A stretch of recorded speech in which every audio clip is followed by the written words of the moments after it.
Biosystem technology உயிர் முறைமைகள் தொழில்நுட்பவியல் 24/12/20 அன்று நடைபெற்ற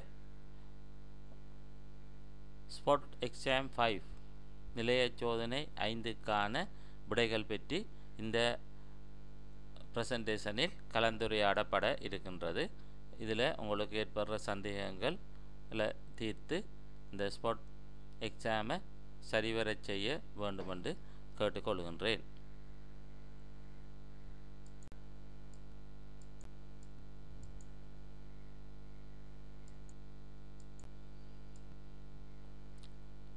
ஸ்பாட் 1 இங்கே ஏபி என்ற 2 மாதிரிகள் தரப்பட்டிருக்கு. ஏ கேண்டலின், பி ஒரு முட்டையின். இங்கே தரப்பட்ட உபகரணம் கேண்டலிங் உபகரணம். முட்டைகள அக இயல்புகளை அறியறதுக்கு பயன்படுத்தப்படுறது. இங்கே கேட்கப்பட்ட கேள்வி வர்த்தக ரீதியான உற்பத்தியில் முட்டைகள் எந்த இயல்புகளை அறியறன்னு கேட்கப்பட்டிருக்கு. வர்த்தக ரீதி என்று சொல்லக்குள்ள இது அடை வைக்கிறதுக்கு, அடுத்தது தரமான முட்டைகளை தரப்படுத்துறதுக்கு, அடுத்தது முட்டையிலேருந்து முட்டை தூள் போன்ற உற்பத்திகளை மேற்கொள்கிறதுக்கு இந்த கெண்டலிங் உபகரணத்தின் மூலம் முட்டையிற அக இயல்புகள் அறியப்படுகிறது. முக்கியமாக அடைகாத்தலுக்கு தான் இது முக்கியமாக இருக்குது. அப்போ இதில் இயல்புகள் என்று சொல்லக்குள்ள முட்டையிலுள்ள காணப்படுற குருதி பொட்டுக்கள், தசை துண்டங்கள் இருக்குதான்றதை பார்க்கறது. அடுத்தது முட்டை கருக்கட்டப்பட்டு இருக்குதான்றதை பார்க்குறது. காற்றிடைவெளியின் அளவு பெரிது, சிறிது, நடுத்தரம் அந்த அளவை பார்க்குறது. வெண்கருவிட தன்மை என்று சொல்லக்குள்ள வெண்கரு ஒளியூடுருவக்கூடியது. நாள் செல்ல செல்ல அந்த ஒளியூடுருவ தன்மை குறையும். அடுத்த மஞ்சள் கருவின் தன்மை, மஞ்சள் கரு, இரட்டை மஞ்சள் கரு காணப்படுதல் போன்றவை இந்த மற்றது முட்டை ஓட்டில் இருக்கிற வெடிப்புகள் போன்றவை இந்த கேண்டலிங் உபகரணத்தின் மூலம் அறியப்படும். ஸ்பாட் 2 பார்த்தோம்னு சொன்னால் இதில் ஒன்று ஏ ஃபில்டர், பி காற்றூட்டல் பம்ப், சி ரப்பர் பிளாஸ்டிக் குழாய். இது ஒரு அலங்கார மீன் வளர்ப்பு தொட்டிக்குள்ளே வைக்கப்படுற பொருட்கள் ஆகும். இதில் ஏ ஃபில்டர் வடிகட்டி, இது நீரில் தொங்கல் நிலையில் இருக்கிற துணிக்கைகளை வடிகட்டி ஒரு தெளிவான நீரை கொடுக்கும். பி காற்றூட்டல் பம்பி, இதை நீரை காற்றூட்டி ஆக்சிஜன் வழங்குறதுக்குரிய செயற்பாட்டை செய்யும். அதால் மீன்கள் சுவாசிக்கிறதுக்கு வழிவகுக்கப்படும். அடுத்தது இந்த காற்றூட்டல் பம்பியிலிருந்து காற்றூட்டல் செயற்பாடு நடக்கக்குள்ள இந்த குழாய் பொருத்தப்பட்டிருக்கும். இந்த குழாய்க்கு ஊடாக வளி, ஆக்சிஜன் போன்றவை இங்கே வழங்கப்படும். இது அலங்கார மீன் வளர்ப்பு தொட்டியில் பயன்படுத்தப்படுற உபகரணங்கள் ஆகும். ஸ்பாட் நம்பர் 3 ஒரு பப்பாசி காய் தரப்பட்டிருக்கிறது. இதில் இந்த பப்பாசி காயிலிருந்து புறப்படுறது பப்பாசி பால். நாங்கள் பப்பெயின் என்று சொன்னாலும் அது சரி, உண்மையாக புறப்படுறது பப்பாசி பால். அந்த பப்பாசி பாலிலிருந்து புறப்படுறது தான் பப்பெயின் நொதியம். இந்த பப்பெயின் நொதியத்துற பயன்பாடு இந்த புறப்படுற பப்பாசி பால்ற பயன்பாடு ஒன்று பப்பெயின் நொதியத்தை உற்பத்தி செய்கிறது. அடுத்தது பற்பசை மற்றும் பல்களுக்கான மருந்துகள் உற்பத்தி. அடுத்தது சவர்க்காரம் மற்றும் அழுக்ககற்றிகள் உற்பத்தி. அடுத்தது இறைச்சியை மென்மையாக்கல். நாங்கள் இறைச்சி சமைக்கும் போது பப்பாசிக்காய் துண்டுகளை போட்டால் இதில் இருக்கிற அந்த பப்பையின் நொதியம்தான் இறைச்சிகளை மென்மைப்படுத்துறதுக்கு, கடினத்தன்மையிலேருந்து மென்மைப்படுத்துறதுக்கு பயன்படுத்தப்படுகிறது. ஸ்பாட் நம்பர் 4 2 ஐந்துரியம் பூக்கள்ற மாதிரிகள் தரப்பட்டிருக்கு. ஏ தரமான பூ, பி ஒரு தரமற்ற பூவாகும். இதில் ஏற்றுமதிக்கு தெரிவு செய்யப்படுறது தரமான பூ மாதிரி ஏ. இது தெரிவு செய்கிறதுக்கான காரணம் இதில் காம்பின் நீளம் 38 தொடக்கம் 45 சென்டிமீட்டருக்கு இடையில் இருக்க வேண்டும். பிரகாசமான நிறத்தை கொண்டிருக்க வேண்டும். பாளைகள் சமச்சீராக காணப்பட வேண்டும். அடுத்தது பாளைக்கும் இந்த பூந்துணருக்கும் இடையில் உரிய கோணங்கள் அமைந்திருக்க வேண்டும். அதால் பொதி செய்கிறது எங்களுக்கு சிறப்பாக இருக்கும். அடுத்தது சேதங்கள் அற்று இந்த பாளையோ பூந்துணரோ சேதங்கள் அற்று இருக்க வேண்டும். இதுதான் ஒரு ஏற்றுமதி செய்கிறதுக்குரிய ஆன்தீரியம் பூக்களுக்குரிய இயல்பு ஆகும். ஸ்பாட் 5ல் ஏ வந்து வெள்ளை கருப்பு பொலித்தீன், பி வந்து சாதாரண ஒளி ஊடுருவக்கூடிய பொலித்தீன், சி வந்து தும்பு, டி வந்து தும்புத்தூள், இ வந்து மண். இங்கே கேட்கப்பட்ட கேள்வி, தொங்கு உரை பயிற்சிகைக்கு பயன்படுத்தப்படுற பொருத்தமான பொருள் ஒன்று வெள்ளையும் கருப்பும், வெளிப்புறம் வெள்ளையும் உட்புறம் கருப்பு நிற பொலித்தீன், அதுக்கு ஊடகமாக சி பயன்படுத்தப்படுகிறது, தும்பு பயன்படுத்தப்படுது. தும்புத்தூள் பயன்படுத்தப்படுறதில்லை, ஒன்று அது நீரை கூட உறிஞ்சும், அடுத்தது அந்த வெயிட்டை தொங்கு முறையில் வெயிட்டை கூட்டும். தும்பு வந்து நீரை உறிஞ்சுறது குறைவு, அதில் வெயிட்டை வந்து குறைக்கும். இதில் பயிரிட பொருத்தமான பயிர்கள் வல்லாரை, கங்குன், ஸ்ட்ராபெர்ரி, மிஞ்சி போன்ற பயிர்கள் இந்த தொங்கும் உரை பயிற்சிகையில் செய்கை பண்ணப்படும் பயிர்கள் ஆகும். ஸ்பாட் 6ல் தரப்பட்டு ஏ என்று குறிக்கப்பட்டிருக்கிறது வி பெல்ட். வி பெல்ட்டை பற்றி உங்களுக்கு தெரியும். இங்கு காட்டப்பட்டுள்ள மாதிரி வந்து வி பெல்ட் என்று நாங்கள் சொல்கிறோம். இந்த வி பெல்ட் வந்து 2 வீல் டிராக்டரில் மட்டும்தான் பயன்படுத்தப்படுகிறது. 2 வீல் டிராக்டரில் என்ஜினால் உருவாக்கப்படுற சக்தி வந்து பரப்பு சில்லு ஃப்ளை வீலுக்கு கடத்தப்படுது. இந்த ஃப்ளை வீல் வந்து வெளியில் இருக்கும், 2 வீல் டிராக்டரில் நீங்கள் பார்க்கலாம். இந்த ஃப்ளை வீலில் இருக்கிற ஃப்ளை வீலுக்கும் கிளச்சுக்கும் இடையிலான தொடர்பை ஏற்படுத்துகிறது தான் வி பெல்ட். வி பெல்ட்ற தொழிற்பாடு வந்து சக்தி ஊடுகடத்தல். அப்போ ஃப்ளை வீலில் இருக்கிற சக்தியை வி பெல்ட்டுக்கு ஊடாக கிளச்சுக்கு வந்து நாங்கள் ஊடுகடத்துகிறோம். இது வந்து 2 வீல் டிராக்டரில் மட்டும்தான் இந்த வி பெல்ட் வந்து பயன்படுத்தப்படுகிறது. ஸ்பாட் 7 3 மாதிரிகள் தரப்பட்டிருக்கு. ஏ வந்து வட்டத்தட்டு கலப்பை டிஸ்ப்ளோ, பி வந்து முள்கலப்பை அல்லது கொலுக்கி கலப்பை என்று சொல்கிறது டைன்டிலர், சி வந்து வட்டத்தட்டு ஹெரோ என்று 3 பண்படுத்தல் உபகரணங்கள் இங்கே தரப்பட்டு இருக்குது. இந்த உபகரணங்களில் இருந்து ஏ சி ஆகியவற்றின் பிரதான தொழிற்பாட்டை கேட்டிருக்கு. ஏ வந்து வட்டத்தட்டு கலப்பை வந்து ஒரு முதல் பண்படுத்தல் உபகரணம். இது வந்து மண்ணை வெட்டி புரட்டுதல் தான், இந்த பெரிய கட்டிகளாக புரட்டும். சி வந்து வட்டத்தட்டு கரோ, இது ஒரு துணை பண்படுத்தல் உபகரணம். மண்ணை தூர்வையாக்குதல், மட்டப்படுத்தல் போன்ற செயற்பாட்டை இது வந்து செய்யும். அவங்களுக்கு முதல் பண்படுத்தல் உபகரணத்தை பற்றி தெரியணும். முதல் பண்படுத்தல் உபகரணம், துணை பண்படுத்தல் உபகரணம், இடைப்பண்படுத்தல் உபகரணங்களை பற்றி தெரிந்திருக்க வேண்டும். அதாவது பொலித்தீன் தான் நாங்கள் பயன்படுத்துகிறோம். அடுத்தது ஸ்பாட் 9ல் தரப்பட்டிருக்கிறது ஒன்று மாஜரின் ஏ, பி வந்து திரவப்பால், கிருமி அளிக்கப்பட்ட பால், சி வந்து உப்பு. 3 உணவுப் பொருட்கள் இங்கே தரப்பட்டிருக்கிறது. இதில் கேட்கப்பட்டது ஏபிசி உணவு வகைகளில் சத்தூட்டல் அல்லது வளப்படுத்தல் இதில் பயன்படுத்தப்படுற பொருட்களை தயாரப்பட்டிருக்கு. இங்கே மாஜரினில் வந்து சேர்க்கப்படுறது வந்து விட்டமின் ஏடி என்ற பொருட்கள் சேர்க்கப்படுது. பாலில் வந்து கால்சியம் சேர்க்கப்படுது. உப்பில் வந்து அயோடின் சேர்க்கப்படுது. இதில் ஏ மற்றும் பி உணவுகளை பொதி செய்யும் போது பயன்படுத்தப்படுற முதன்மை பொதியீடு பொருள் உங்களுக்கு தெரியும். உணவுப் பொருளோடு அது தொடுகையில் இருக்கும். மாஜரினுக்கு வந்து ஆயில் பேப்பர் தான் முதன்மை பொதியீடு பொருளாக பயன்படுத்தப்படுகிறது. அடுத்தது பி பாலுக்கு வந்து பொலித்தீன் அல்லது அடரிடப்பட்ட பொலித்தீன் அல்லது கண்ணாடி போத்தல், ப்ரௌன் கலர் கண்ணாடி போத்தல் வந்து பயன்படுத்தப்படுகிறது. ஸ்பாட் நம்பர் 10ல் பார்த்தோம்னா ஏ வந்து செச்சி டிஸ், பி வந்து ஏஐ கன், செயற்கை முறைச்சினைப்படுத்தலுக்கு பயன்படுத்துகிற ஏஐ கன், சி வந்து ஃபர்ம்னஸ் மீட்டர் அல்லது ஃப்ரூட் பெனிட்ரோமீட்டர் என்று நாங்கள் சொல்கிறோம்.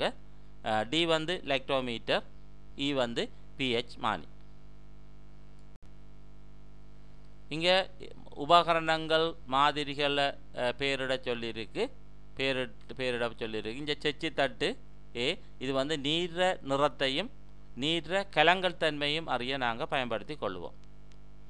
பி வந்து ஏஐ கன், செயற்கை முறை சினைப்படுத்தலின் போது யோனியினுள் செலுத்தி அங்கே கருப்பை கழுத்தினுள் சுக்கிலத்தை விடுறதுக்கு நாங்கள் இதை பயன்படுத்துகிறோம்.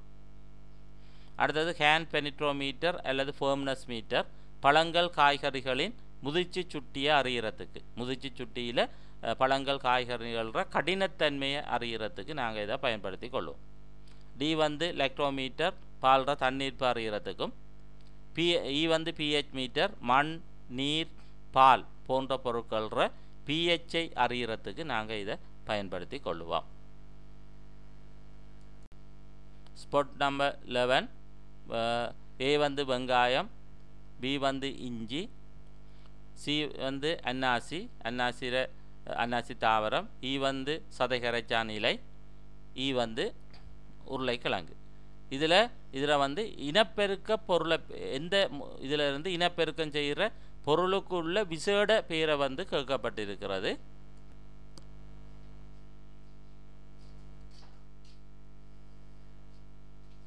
அப்படி பார்க்கக்குள்ள வெங்காயம் வந்து குமுள் மூலமும், இஞ்சி வந்து வேர்த்தண்டு கிழங்கு மூலமும், அன்னாசி உறிஞ்சிகள் மூலமும், சதைகரைச்சான் இலைத்துண்டம் மூலமும், உருளைக்கிழங்கு முகுள் மூலமும் இனப்பெருக்கம் செய்யப்படுகிறது. அது உங்களுக்கு தெரிந்த விடயம். அடுத்தது இங்கே ஒரு பொலித்தீன் கூடாரம் தரப்பட்டிருக்கிறது. இங்கே வந்து 2 கூற்றுக்கள் இருக்குது. ஒன்று சாதாரண ஒளி புகவிடும் பொலித்தீன், ரெண்டாவது உட்புறமாக திறந்து மூடக்கூடிய கதவு. இந்த கேள்வி நாங்கள் ஏற்கனவே செய்திருக்கு. இதில் பார்த்தோம்னு சொன்னால் தரப்பட்ட மாதிரி அயனமண்டல ஈரவலய பொலித்தீன் கூடாரம் ஒன்றின் வரைபடம் தரப்பட்டுள்ளது. இதில் உள்ள 3 குறைபாடுகள் கேட்கப்பட்டிருக்கு. முக்கிய 3 குறைபாடு. அதில் ஒன்று வந்து சாதாரண பொலித்தீன் பயன்படுத்தப்பட்டிருக்கு. ரெண்டாவது உட்புறமாக திறக்கும் கதவு பொருத்தப்பட்டிருக்கு. உட்புறமாக திறக்கும் கதவுண்டக்குள்ளே நாங்கள் திறக்கக்குள்ளே வெளியிலிருந்து காற்று உள்ளுக்குள்ளே நுழையும், அதன் மூலம் நுண்ணங்கிகள் செல்லலாம். மற்றது காற்றூட்டல் வசதி காணப்படாமல் இருக்கிறது. அப்போ அதால் வெப்பநிலை வந்து கட்டுப்படுத்த இல்லாமல் போகும். அடுத்தது சாதாரண பொலித்தீன் பயன்படுத்தக்குள்ளே நீண்ட காலத்துக்கு பயன்படுத்த முடியாது போகும். இதில் ஏற்படக்கூடிய பிரச்சனை ஒன்று பொலித்தீன் பாவனை காலம் குறையும். அதாவது சொல்கிறோம் நாங்கள் ஒளி அழிவுக்குட்படுறது, சிதைவடைகிறது. ரெண்டாவது வெப்பநிலையை கட்டுப்படுத்துறது கடினமாக இருக்கும். ஏன்னா அங்கே வந்து காற்றோட்ட வசதிகள் ஒன்றும் இருக்கல. அடுத்தது காற்றூட்டம் உள்ளுக்குள்ளே இருக்காது. அதோட உட்புறமாக திறக்கும் கதவுகளை பயன்படுத்தக்குள்ள உள்ளுக்குள்ளே வந்து நோய்க்கிருமிகள் செல்லக்கூடிய சாத்தியக்கூறுகள் இங்கே காணப்படும். அடுத்த ஸ்பாட் 13, ஏபி என்ற 2 பொருள் தரப்பட்டிருக்கு. உங்களுக்கு தெரியும், இது ஒன்று பிரிக்ஸ் மானி, ஒன்று வந்து சலினிட்டி மானி மீட்டர், அதாவது சலினிட்டி ரிஃப்ளெக்டோமீட்டர், அடுத்தது வந்து ஃப்ரூட் ரிஃப்ளெக்டோமீட்டர். ரைட், இதில் எப்படி மதிக்கிறது, எது சலினிட்டி மீட்டர் எது பிரிக்ஸ் மீட்டர்ன்ற எப்படி மதிக்கிறன்றது தான் உங்களுக்குள்ள குறைபாடு, உங்களுக்குள்ள பிரச்சனை. இதில் வந்து சலினிட்டி மீட்டர் பிரிக்ஸ் மீட்டரை விட நீளத்தில் கூடியதாக இருக்கும். அப்போ இது ஏ தான் வந்து சலினிட்டி மீட்டர், பி வந்து சலினிட்டி மீட்டர் நீளத்தை விட குறைவான நீளத்தை கொண்டது. அப்போ ரெண்டையும் ஒரு இடத்துல வைக்கக்குள்ள இலகுவாக நாங்கள் மதித்து கொள்ளலாம். அப்போ பி வந்து fruit salinity meter brix meter, இது வந்து ஃப்ரூட் பிரிக்ஸ் மீட்டர், ஏ வந்து சலினிட்டி மீட்டர். அப்போ இந்த வேறுபாடுகளை கொண்டு நாங்கள் ஏ பியை வந்து இனங்கண்டு கொண்டோம். இதில் சி என்று சொல்கிறது கண்வில்லை, டி என்று சொல்கிறது செப்பஞ்சை திருகு. உங்களுக்கு தெரியும், நாங்கள் அந்த அரியத்தில் ஒரு நீர்த்துளியை காய்ச்சி வடித்த நீர்த்துளியை வைத்து பார்க்கக்குள்ள நாங்கள் முதலாவது செப்பஞ்செய்யணும் இந்த மீட்டர் ரெண்டையும். அப்போ நீர்த்துளியை வச்சுட்டு நாங்கள் கண்வில்லை ஊடாக பார்க்கக்குள்ள அந்த நீல நிற கலர் வந்து பூச்சியத்தில் இருக்கணும். பூச்சியத்திலேருந்து மேல் பக்கமாக நீல நிறமாக இருக்கணும். அப்படி இல்லாட்டி நாங்கள் அதில் மேலே காணப்படுற அந்த செப்பஞ்சை திரு என்று சொல்கிற அதில் ஒரு சின்ன ஒரு ஸ்க்ரூ இருக்குது, அதை வந்து நாங்கள் திருப்புறத்தின் மூலம் அந்த நீல நிற மட்டத்தை பூச்சியத்துக்கு கொண்டு வருவோம். அதே போல் இந்த உபகரணத்தால் அளக்கப்படுற பரமானங்கள், ஏ வந்து நீர உவர்த்தன்மை, பி வந்து பழம் காய்கறிகளில் இருக்கிற கரையத்தக்க திண்மப் பொருட்களின் அளவு, டிஎஸ்எஸ் டோட்டல் சொலியபிள் சொலிட், போன்றதை நாங்கள் இங்கிருந்து இந்த மானிகளில் இருந்து அறிந்து கொள்ளலாம். பொட் நம்பர் 14 2 தடை தரப்பட்டுள்ளது. A B என்ற தடை தரப்பட்டுள்ளது. உங்களுக்கு தெரியும், இதை இந்த நிற வளையத்தை கொண்டு தடையில் பெருமானத்தை காண்றது. முதலாவது தடையில் இருக்கிற நிற வளையங்கள் ஒன்று ப்ரௌன், பிளாக், ரெட், கோல்ட். ரெண்டாவதில் இருக்கிற தடையில் இருக்கிற நிற வளையங்கள் கிரீன், ப்ளூ, ஒரேஞ்ச், கோல்ட். இதை வைத்துக்கொண்டு நாங்கள் தடையிற பெருமானத்தை பார்ப்போம். உங்களுக்கு அதுக்குரிய அட்டவணையும் தரப்பட்டு இருக்கிறது. இதுதான் அதுக்குரிய அட்டவணை. முதல் ரெண்டு நிறங்களும் இலக்கத்தை குறிக்கும். இப்போ பார்த்தீங்கன்னா நீலம் என்று சொல்லக்குள்ள இங்கே வந்து நீலம் 6, சிவப்பு 2, 62 இந்த இருக்குது 62. அடுத்த பிளாக் என்று சொல்கிறது 1 10 0. அப்போ இதால் பெருக்கணும், மல்டிப்ளை பண்ணணும். அப்போ 62 தர 1 62 தான். இந்த கோல்ட் என்று சொல்கிறது அதை பொறுமை வீச்சு என்று சொல்கிறது. அதில் கூடி குறைகிறது. கோல்ட் வந்து 5 வீதம், சில்வர் வந்து 10 வீதம். அப்போ இங்கே வந்து கோல்ட் 5 வீதம் என்று சொல்லக்குள்ள 62 தர 5×100. அப்போ அந்த பெருமானம் பெருமானம் வந்து ஒன்று 62லேருந்து குறையலாம் அல்லது 62லேருந்து அந்த பெருமானம் கூடலாம். அதுதான் பொறுமை வீச்சு என்று நாங்கள் சொல்கிறோம். ரைட், நாங்கள் இந்த கேள்விக்குரிய 2 தடைக்கும் உரிய பெருமானத்தையும் பொறுமை வீச்சியையும் பார்ப்போம். தடை A என்று சொல்லக்குள்ள அங்கே வந்து 1 0, ப்ரௌனும் பிளாக்கும் 0. அங்கால சிவப்புக்கு வந்து 10×2 100 பெருக்கணும். அப்போ இது வந்து 1000 ஓம். B வந்து 5 6 தர 1 கிலோ ஓம். அப்போ 56 கிலோ ஓம். இது வந்து பெருமானம். அதில் பொறுமை வீச்சை நாங்கள் பார்த்தோம்னு சொன்னால் 1000 தர 100 50 ஓம் வரும். ஆகவே அதில் பொறுமை வீச்சு 950லிருந்து 1050 மட்டும் அது வந்து வேறுபடும். பியில் பார்க்கக்குள்ள 56 தர 100 2.8 கிலோ ஓம். ஆகவே 53.2 58.2 கிலோ ஓம் மட்டும் அது வேறுபடும். இப்படி தான் இந்த தடைகள்ற பெருமானம் நான் இங்கே கணித்து கொள்கிறது. ஸ்பாட் 15ல் வந்து உங்களுக்கு 2 வரிப்படம் தரப்பட்டிருக்கு. ஒரு சுற்றும் அந்த சுற்று வந்து பிரெட் போர்டில் இணைக்கப்பட்டது. இந்த சில பொருட்களை கொண்டு இணைக்கப்பட்ட வரிப்படம் தரப்பட்டிருக்கிறது. இதில் வந்து ABCD போன்றவற்றை இனங்காண சொல்லியிருக்கு. இதில் பார்த்தீங்கன்னா A வந்து பேட்டரி, B வந்து மாறுந்தடை, C வந்து சேனர் இருவாயு, D வந்து மாறா தடை. இந்த சுற்று எதுக்கு பயன்படுத்துகிறேன்னு சொன்னால் வோல்ட் அளவை நிலைப்படுத்துவதற்கு பயன்படுத்தப்படுது. வோல்டேஜ் ஸ்டெபிலைசராக பயன்படுத்தப்படுகிறது. இந்த சுற்றில் வந்து சேனர் இருவாயுவை பொறுத்தக்குள்ள கவனத்தில் கொள்ள வேண்டிய பிரதான விடயம் என்னென்று சொன்னால் சேனர் இருவாயை வந்து பின்கோடல் நிலையில் வந்து நாங்கள் பொருத்தி கொள்ளணும். இதுதான் இந்த சுற்றில் இருந்து நாங்கள் அறியக்கூடியது. இதுவரையில் இந்த 15 ஸ்பாட்டுக்கு முறைய விடைகளை பார்த்தீங்க. அப்போ இது வந்து உங்களோட ஸ்பாட் எக்ஸாம் செய்கிறதுக்கு உங்களை தயார்படுத்துறதுக்கு எங்களால் எடுக்கப்படுற முயற்சி. இதை நீங்கள் இதிலிருந்து பயன்பாட்டை பெற்றுக்கொள்ளும்.